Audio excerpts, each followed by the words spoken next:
তো আমরা চ্যাপ্টার 3 দেখি। এখন এটা হচ্ছে প্রথম পার্ট, যেটা ফার্স্ট অংশ, যেটা সেটা হচ্ছে সংখ্যা পদ্ধতি।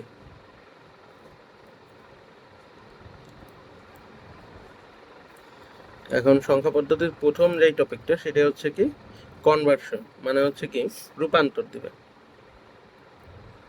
যে কোনো একটা সংখ্যা থাকবে, আমরা জানি যে সংখ্যা পদ্ধতি হচ্ছে টোটাল 4 প্রকার। সংখ্যা পদ্ধতি হচ্ছে 4 প্রকার। 1 নম্বর হচ্ছে দশমিক, যেটার সাথে আমরা সবাই পরিচিত। আরেকটা হচ্ছে কি বাইনারি, এরপর হচ্ছে আমরা অক্টাল, আর হচ্ছে হেক্সাডেসিমাল। সো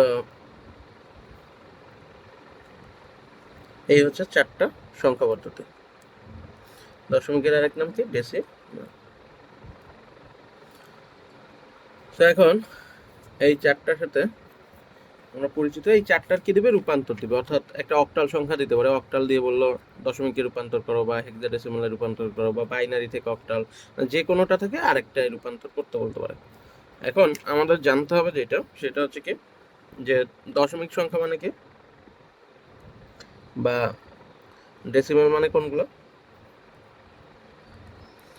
এইখানে আমাদের প্রত্যেকটার ভিত্তি জানবো। প্রথম হচ্ছে ডেসিমালের ভিত্তি কত হয় 10, এরপর বাইনারির ভিত্তি কত, বাইনারির ভিত্তি হচ্ছে 2। এই রস্যই থেকে মনে রাখা যায় যে বাইনারির ভিত্তি হচ্ছে 2।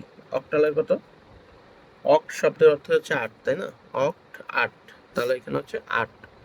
আর হেক্সাডেসিমাল, এই যে ব্রাজিল হেক্সা নিবে, হেক্সা মিশন, হেক্সা মানে আসলে 6, তাই না?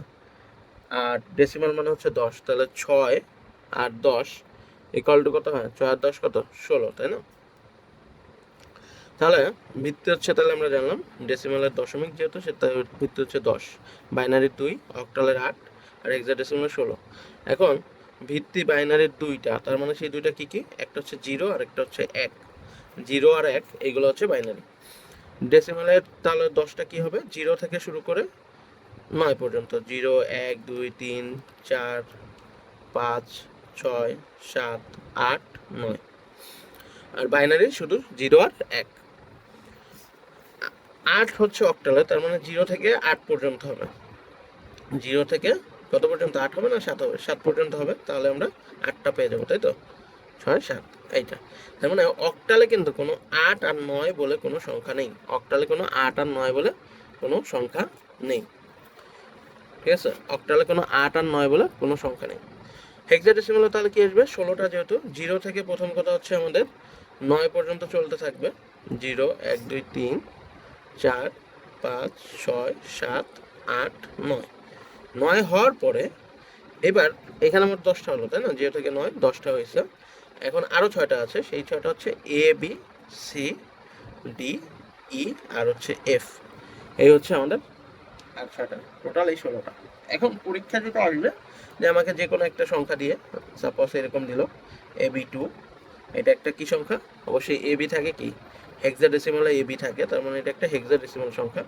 এই হেক্সাডেসিমাল সংখ্যা থেকে বললো হচ্ছে এটাকে আমার ডেসিমালে বের করো, বা হচ্ছে বাইনারিতে বের করো, বা অক্টালে বের করো, হ্যাঁ, যে কোনো একটা বলতে পারে যে হেক্সাডেসিমাল থেকে কি অক্টালে বের করো।